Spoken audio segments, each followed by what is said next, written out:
ನಮಸ್ಕಾರ, ಪೂಜಲ ಅಡುಗೆ ಮನೆಗೆ ಸ್ವಾಗತ. ಇವತ್ತು ನಾನು ಪಾಲಕ್ ರೈಸ್ ಮಾಡ್ತಾಯಿದ್ದೀನಿ. ಮುಂಚೆ ಪಾಲಕ್ ರೈಸ್ ಬಾತ್ ಮಾಡಿದ್ದೆ, ಇವತ್ತು ಪಾಲಕ್ ರೈಸ್ ಮಾಡ್ತಾಯಿದ್ದೀನಿ. ಅದನ್ನೇನೇನು ತೊಗೊಂಡಿದ್ದೀನಿ ಏನು ಅಂತ ನೋಡ್ಕೊಂಬಂದ್ಬಿಡೋಣ. ಪಾಲಕ್ನ ಅಷ್ಟೇ ಸ್ವಚ್ಛ ತೊಳೆದು ಇಟ್ಕೊಂಡಿದ್ದೆ. ಇವಾಗ ನಾನು ಏನು ಮಾಡ್ತೀನಿ ಅಂದರೆ ಹೇಗೆ ರ್ಯಾಂಡಮ್ಲಿ ಹೇಳ್ಕೊತ ಹೋಗ್ಬಿಡ್ತೀನಿ. ಅವಾಗ ನಿಮ್ಗೊಂದು ಐಡಿಯಾ ಬಂದುಬಿಡುತ್ತೆ. ಒಂದು ಕುಕ್ಕರ್ಗೆ ನಾನು ಒಂದು ಸ್ವಲ್ಪ ಎಣ್ಣೆ ಹಾಕ್ಕೊಂಡಿದ್ದೀನಿ. 2-3 ಸ್ಪೂನ್ ಎಣ್ಣೆ ಹಾಕ್ಕೊಂಡು ಅದಕ್ಕೆ ಒಂದು ಬೆಳ್ಳಿನ ಆಕಾರದಷ್ಟು ಹಸಿ ಶುಂಠಿನ ಕಟ್ ಮಾಡ್ಕೊಂಡು ಹಾಕ್ಕೊಂಡಿದ್ದೀನಿ. 5-6 ಬೆಳ್ಳುಳ್ಳಿ ಕೂಡ ಹಾಕ್ಕೊಂಡಿದ್ದೀನಿ. ಖಾರಕ್ಕೆ ತಕ್ಕಷ್ಟು ಹಸಿಮೆಣ್ಸಿನ್ಕಾಯಿನ ಹಾಕ್ಕೊಂಡು ನೀಟಾಗಿ ಕೈ ಆಡಿಸ್ಕೊಂಡೆ. ಹಾಗಾಗಿ ಅದಾದಮೇಲೆ 2 ಈರುಳ್ಳಿ ತೊಗೊಂಡಿದ್ದೀನಿ. ಮೀಡಿಯಮ್ ಸೈಜ್ ಈರುಳ್ಳಿನೂ ಕೂಡ ಹಾಕ್ಕೊಂಡು ನೀಟಾಗಿ ಕೈ ಆಡಿಸ್ಕೊಂಡು ಒಂದು ಸ್ವಲ್ಪ ಬೇಯಬೇಕು ಅಷ್ಟೇ. ಅದಾದಮೇಲೆ ಟೊಮೆಟೊ ಹಾಕ್ಕೊಂಡು ಅದನ್ನು ಕೂಡ ಮಿಕ್ಸ್ ಮಾಡ್ಕೊತೀನಿ. ಸ್ವಲ್ಪ ಉಪ್ಪು ಹಾಕ್ಕೊಂಡು ನಾನು ನೀಟಾಗಿ ಬೇಯಿಸ್ಕೊತೀನಿ. ಉಪ್ಪು ಹಾಕಿದರೆ ಚೆನ್ನಾಗಿ ಬೇಗ ಬೇಯುತ್ತೆ ಅನ್ನೋ ಕಾರಣಕ್ಕೆ ಅಷ್ಟೇ.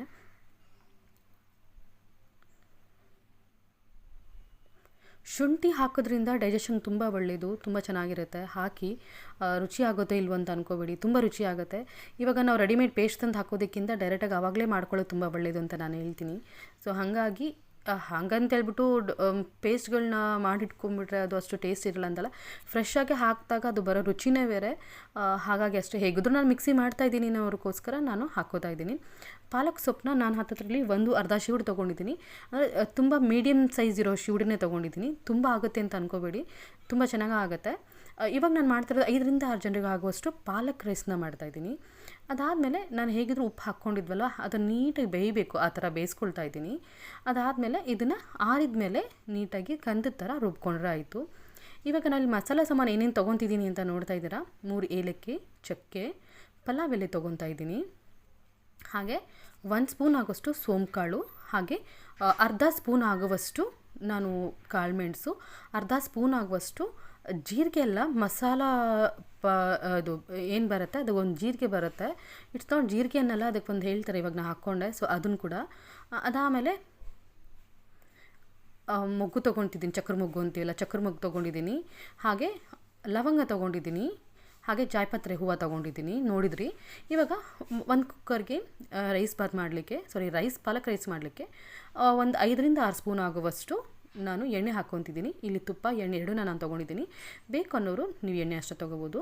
ಇವಾಗ ನಾನು ತೋರಿಸಿರೋ ಎಲ್ಲ ಏನು ಮಸಾಲ ಸಾಮಾನು ತೋರಿಸಿದ್ನಲ್ವ, ಅದನ್ನು ಸ್ವಲ್ಪ ಕಾದಿರೋ ಎಣ್ಣೆಗೆ, ತುಂಬ ಕಾದಿರಬಾರ್ದು ಎಣ್ಣೆ, ಸ್ವಲ್ಪ ಕಾದಿರೋ ಎಣ್ಣೆಗೆ ಹಾಕ್ಕೊಂಡು ಅದು ಸ್ವಲ್ಪ ಘಮ ಅಂತ ವಾಸನೆ ಬಂದಮೇಲೆ ಸ್ವಲ್ಪ ಕರಿಬೇವು, ಹಾಗೆ ಕಟ್ ಮಾಡ್ಕೊಂಡಿರೋ ಈರುಳ್ಳಿನೂ ಕೂಡ ಇಲ್ಲಿ 2 ಈರುಳ್ಳಿ ತೊಗೊಂಡಿದ್ದೀನಿ, 1 ಅರ್ಧ ಟೊಮೆಟೊ ತೊಗೊಂಡಿದ್ದೀನಿ. ಎರಡನ್ನೂ ಕೂಡ ಹಾಕ್ಕೊಂಡು ನೀಟಾಗಿ ಬೇಯಿಸ್ಕೊತಿದ್ದೀನಿ. ಇವಾಗ ಆಗಲೇ ನಾನು ಉಪ್ಪು ಹಾಕ್ಕೊಂಡಿದ್ದೆ, ಅದಕ್ಕೆ ಇವಾಗ ನೋಡಿಕೊಂಡು ಇವಾಗ ಎಷ್ಟು ಉಪ್ಪು ಬೇಕು ಅನ್ನೋದನ್ನು ನೋಡಿಕೊಂಡು ಉಪ್ಪು ಹಾಕ್ಕೊಂಡು ನೀಟಾಗಿ ಬೇಯಿಸ್ಕೋಬೇಕು. ಅದನ್ನು ಸ್ಮೆಲ್ ಬರುತ್ತೆ, ಅದು ಗೊತ್ತಾಗುತ್ತೆ ನಿಮಗೆ, ತುಂಬ ಚೆನ್ನಾಗಿ ಸ್ಮೆಲ್ ಬರುತ್ತೆ.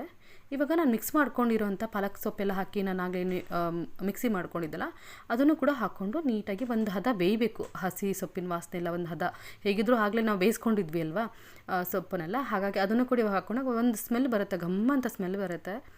ಇದೂ ಕೂಡ ಅಷ್ಟೇ ರುಚಿಯಾಗಿ ಬರುತ್ತೆ. ಹಾಗೆ ಪಾಲಕ್ ರೈಸ್ ಬಾತು ಕೂಡ ಅದು ಬೇರೆ ಟೇಸ್ಟ್, ಇದು ಬೇರೆ ಟೇಸ್ಟ್ ಆಗುತ್ತೆ. ನಮಗೆ ಹೇಳಿದ 5-6 ಜನಕ್ಕೆ ಆಗುವಷ್ಟು ನಾನು ಇಲ್ಲಿ ಮಾಡ್ತಾಯಿದ್ದೀನಿ ಅಂತ.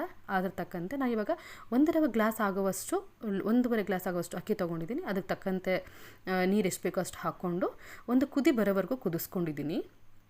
ನೋಡ್ತಾ ಇದ್ದಾರೆ, ಒಂದು ಕುದಿ ಬರ್ತಾ ಇದೆ. ಅಷ್ಟರೊಳಗೆ ನಾನು ಅಕ್ಕಿ ತೊಳ್ಕೊಂಡು, ಅಕ್ಕಿನ ನಾನು ಮುಂಚೆ 1-2-3 ನಿಮಿಷ ನೆನೆ ಇಟ್ಟಿದ್ದೆ ಅಕ್ಕಿನ ನಾನು. ಯಾಕಂದರೆ ಯಾವಾಗಲೂ ಸ್ವಲ್ಪ ನೆನೆ ಇಡ್ತೀನಿ, ಟೈಮ್ ಇದ್ದಾಗ ಏನು ಮಾಡ್ತೀನಿ, ನೆನೆ ಇಟ್ಬಿಡ್ತೀನಿ. ಅದರಿಂದ ಚೆನ್ನಾಗಾಗಿ ಬರುತ್ತೆ, ಪಲಾವ್ ಆಗಿರ್ಬೋದು, ಏನೇ ಆಗಿರ್ಬೋದು, ತುಂಬ ಚೆನ್ನಾಗಾಗುತ್ತೆ. ಸೊ ಹಾಗಾಗಿ ನೆನೆ ಇಡ್ತೀನಿ. ಇವಾಗ ಅದಕ್ಕೆ ಎಷ್ಟು ಬೇಕೋ ನೋಡಿಕೊಂಡು ರೈಸ್ ಹಾಕ್ಕೊಂಡು ನೀಟಾಗಿ ಅದನ್ನು ಕ್ಯಾಪ್ ಹಾಕಿ 2 ವಿಜಿಲ್ ಆಗೋದನ್ನು ನಾವು ನೀಟಾಗಿ ಕುಕ್ಕರ್ನ ಊದಿಸ್ಕೊಂಡ್ರೆ ಆಯಿತು. ಜಾಸ್ತಿನೂ ಬೇಡ, ನೋಡ್ಕೊಂಡು ಹಾಕಿ, ಯಾಕಂದರೆ ಶೀದೋಗ್ಬಿಡುತ್ತೆ.